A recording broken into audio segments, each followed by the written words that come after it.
교우 여러분, 평안하셨나요? 우리는 살아가면서 늘 좋은 걸 받기를 바라죠.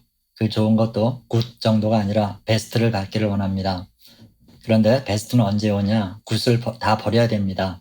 즉 세상의 좋은 것들, 그런 것에 대해서 완전히 포기할 때 하늘로부터 최상의 것이 내려온다는 거예요. 그러기 위해서 우리가 해야 될 일이 뭘까요?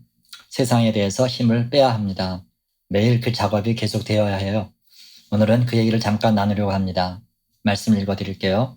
창세기 29장 31절에서 35절까지 말씀입니다. 여호와께서 레아가 사랑받지 못함을 보시고 그의 태를 여셨으나 라헬은 자녀가 없었더라. 레아가 임신하여 아들을 낳고 그 이름을 루벤이라 하여 이르되 여호와께서 나의 괴로움을 돌보셨으니 이제는 내 남편이 나를 사랑하리로다 하였더라. 그가 다시 임신하여 아들을 낳고 이르되 여호와께서 내가 사랑받지 못함을 들으셨으므로 내게 이 아들도 주셨도다 하고 그의 이름을 시몬이라 하였으며 그가 또 임신하여 아들을 낳고 이르되 내가 그에게 새 아들을 낳았으니 내 남편이 지금부터 나와 연합하리로다 하고 그의 이름을 레위라 하였으며 그가 또 임신하여 아들을 낳고 이르되 내가 이제는 여호와를 찬송하리로다 하고 이로 말미암아 그가 그의 이름을 유다라 하였고 그의 출산이 멈췄더라. 아멘. 창세기의 주인공격인 야곱에게는 두 아내가 있었죠. 레아와 라헬입니다. 그리고 그 두 자매의 종인 실바와 비라도 야곱의 아이를 낳았으니까 야곱은 무려 4명의 아내를 둔 셈이 됐죠. 여러분이 아시는 대로 야곱은 야복강가에서 이스라엘이란 새 이름을 받고 선민 이스라엘의 시조가 되죠. 인류를 향한 구속사의 주인공으로 장엄한 서막을 엽니다. 공적으로 매우 주목받는 위치에 있어요. 그런데 저는 왜 야곱을 생각하면 그런 것보다는 사적으로 이리저리 꼬인 그의 삶의 질곡이 먼저 떠오르는지 모르겠어요. 그렇잖아요. 아내가 4명에다가 아이가 12이에요. 뒤에 디나라는 딸 얘기가 나오는 거 보면 분명히 딸들도 있었던 것 같은데 아예 숫자에 포함시키질 않았어요. 그러면 실제 자녀 수는 훨씬 더 많았겠죠? 얼마나 많은 일이 있었겠어요? 애들이 어릴 때는 아내들 등살에 또 장성한 뒤에는 그놈들이 하나같이 범죄자의 페류나의 살인자들이었잖아요. 그런 것들에 둘러싸여 있었으니 가정, 그러면 진절머리 나지 않았겠어요? 그래서 저는 야곱에게 있어서 가장 불행한 게 하나님이 천국을 맛보라고 주신 가정에서 전혀 행복을 느낄 수 없었을 거라는 점이라고 생각합니다. 이 모든 일이 레아와 라헬 두 자매로부터 시작하죠. 결국 이 두 여자 중심으로 벌어지는 가정사가 세계사가 됩니다. 오늘의 주제가 야곱의 가정사를 심층 취재하려는 게 아니라 하나님이 어떻게 우리에게 가장 좋은 것을 주시느냐 하는 건데 초점은 단연 레아에게 있습니다. 레아는 언니면서도 동생 때문에 굉장히 마음고생을 많이 했던 사람이에요. 결혼도 동생 때문에 덤으로 했고 결혼을 해서도 야곱에게 사랑받지 못했어요. 성경이 두 자매에 대해 서술한 걸 보면 레아는 시력이 약하고 라헬은 곱고 아리따우니 그렇게 되어 있습니다. 한마디로 라헬은 예뻤지만 레아는 그렇지 못했다는 거예요. 실제로 야곱의 마음도 라헬에게만 가 있었죠. 여자로서 남편에게 사랑받지 못한다는 거, 이거보다 더한 슬픔과 아픔이 있을까요? 그래서 레아가 주로 한 일이 뭐냐? 애를 열심히 낳아주면 혹 사랑받지 않겠나 싶어서 애를 열심히 낳았죠. 첫째 이름이 르우벤인데 보라 아들이라 그런 뜻인데 뭐 별 뜻이 없어요. 둘째가 시므온인데 들으심이란 뜻이에요. 아마 아들을 달라는 자기의 기도를 들으시고 하나님이 주셨다는 뜻이겠죠. 그리고 이젠 사랑받을 거야 그랬던 것 같습니다. 그런데 아니었어요. 그래서 셋째를 낳았는데 이름이 뭐였죠? 레위입니다. 레위는 연합이란 뜻이에요. 즉 아들을 셋이나 낳았으니 이제는 남편과 하나가 되겠지 그랬던 것 같아요. 그러나 그래도 야곱의 마음은 계속 라헬에게만 가 있었죠. 셋째 아들을 낳을 때까지도 레아는 헛된 희망만 가지고 있었다는 얘기입니다. 넷째 유다를 낳기까지 마음의 변화가 없었어요. 그런데 네 번째 아들을 낳으면서 심신의 변화가 일어난 것 같아요. 이제까지 내 판단과 내 추구하는 바가 틀렸다는 걸 안 거죠. 여전히 남편은 나에게 관심이 없구나. 이제는 내가 더 이상 남편의 기대에 매달려 살아서는 안 되겠어. 결심하게 되죠. 그래요, 여러분. 세상에 대한 기대가 고갈돼야 더 좋은 하나님의 약속이 내게 임합니다. 즉, 굿이 소진되어야 비로소 베스트가 온다는 거예요. 하나님께서 우리 인생 가운데 광야를 허락하신 이유가 뭘까요? 내가 의지하고 내가 좋다고 하는 것들을 소멸시키시려는 거예요.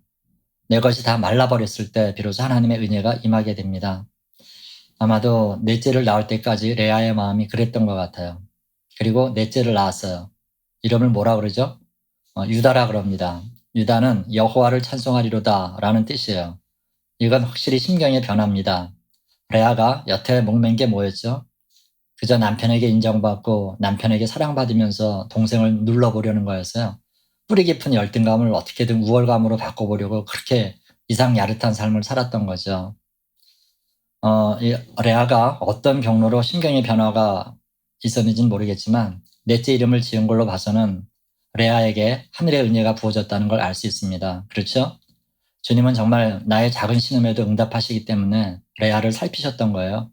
레아 스스로 자신을 제대로 보는 뭔가가 속에서 작동했던 거죠. 21세기를 사는 우리가 자주 받는 자각이라는 선물이 야곱시대라고 없었겠어요? 하나님의 은혜는 어느 날 갑자기 그렇게 부어집니다. 그 전파 같은 선물을 영혼의 안테나로 잡는 것은 순전히 우리 몫이에요. 그건 우리 일상에 빈번하게 옵니다. 마음만 준비되어 있다면 주님은 이런 기회를 자주 주신다고요. 레아도 그걸 잡은 거예요. 그래서 이제는 여호와만 찬양하겠다는 거죠. 여러분, 찬양의 영성이란 내 힘이 다 빠지는 거 아니겠어요? 우리가 적어도 찬양할 때만큼은 우리의 사심이 다 빠지잖아요. 100% 하나님만 의지하고 그분만 높이겠다는 거죠. 내 영혼의 그 깊은 데서 맑은 가락이 울려나오는 그 경지까지 가는 거죠. 주님만 의지하고 주님만 믿겠습니다. 주님으로만 기뻐하겠습니다. 이게 찬양인 거예요. 우리 한국 이름은 뜻이 이름 자체에 있긴 하지만 그걸 풀어서 부르지는 않죠. 제 이름이 영식 뜻이 맑게 오래가라 그런 뜻인데 그렇다고 누가 저를 부를 때 맑고 오래가라야 뭐 이렇게 부르지는 않잖아요. 그런데 히브리 이름은 뜻 그대로 불러요. 그러니까 유대를 낳고 나서 레아가 그 아이를 부를 때는 여호와를 찬양하라 이렇게 부르는 겁니다. 아마 깨달음 뒤에 낳았던 아이니까 가장 사랑했겠죠. 그리고 자주 불렀겠죠. 그럼 하루에도 수십 번 여호와를 찬양하라 여호와를 찬양하라 부를 때 어떻게 되겠어요? 자기도 모르게 각인이 되겠죠. 이제 바라고 기댈 분은 여호와 한 분이시다. 그분만이 내 영원한 길잡이시고 그분만이 내 남편이시다. 이렇게 되지 않겠어요? 그러면서 출산이 멈췄다 그랬어요. 이제는 더 이상 바랄 게 없는 걸요 뭐. 사실 동생 라헬은 얼굴 예쁜 거 빼놓고는 별로 좋은 게 없어요. 우리는 라헬과 레아 얘기가 나오면 라헬은 괜찮고 레아는 별 볼일 없이 지내다 불행하게 죽은 줄 알지만 그렇지 않아요. 오히려 그 반대예요.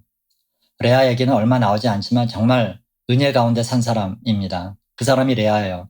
라헬에 대해서는 야곱에게 사랑받았다 하는 것 말고는 뭔가 탁월한 게 보이질 않아요.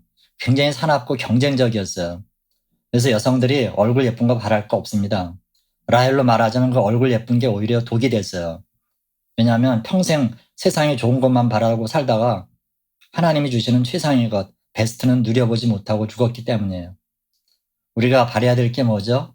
세상에 좋은 거 아닙니다. 그것은 굿밖에 안 됩니다.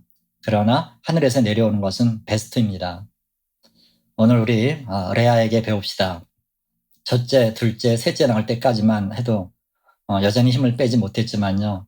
그러나 넷째 나올 점엔 완전히 하나님만 바라는 사람으로 변했습니다. 우리 역시 마찬가지예요. 지상에서 좋은 건 얼마 못 갑니다. 그러나 하나님 아버지가 주시는 것은 오래가고 그게 가장 좋은 것이고 세상이 주는 것과는 비교할 수 없습니다. 최상의 것이지요. 그러기 위해서는 우리도 힘 빼고 주님께 온전히 항복해야 됩니다. 레아는 특별한 삶을 살지 않았어요. 그러나 누구보다도 일상을 잘 살아냈죠. 우리 역시 주어진 일상의 삶 가운데 찬양하고 기뻐하며 사는 게 아름다운 삶입니다. 힘을 빼야 하나님을 찬양할 수 있습니다. 힘 뺍시다. 굿이 아니라 베스트. 하늘에서 내려오는 최상의 것을 받읍시다. 오늘도 그 복을 받아서 누리는 기쁘고 상쾌한 하루가 되시기를 주님의 이름으로 축원합니다. 아멘. 기도하겠습니다. 하나님 아버지 감사합니다. 하나님이 주시는 최상의 것을 받기 위해서는 이 땅에서 좋아 보이는 것들을 포기해야 한다는 거 다시금 알았습니다. 우리가 목매는 좋다는 것들을 모두 버리게 하옵시고 레아처럼 가장 좋아 보이는 것에 올인할 수 있도록 도와주옵소서. 우리의 연약함을 아시오니 땅의 것을 취하지 않도록 우리를 강한 손으로 다스려 주옵소서. 오직 베스트를 받기 위해 세상의 좋은 것들을 포기하도록 주여 믿음 주옵소서. 오늘의 한날을 주님께 맡기옵고 감사하며 예수님의 이름으로 기도하옵나이다. 아멘.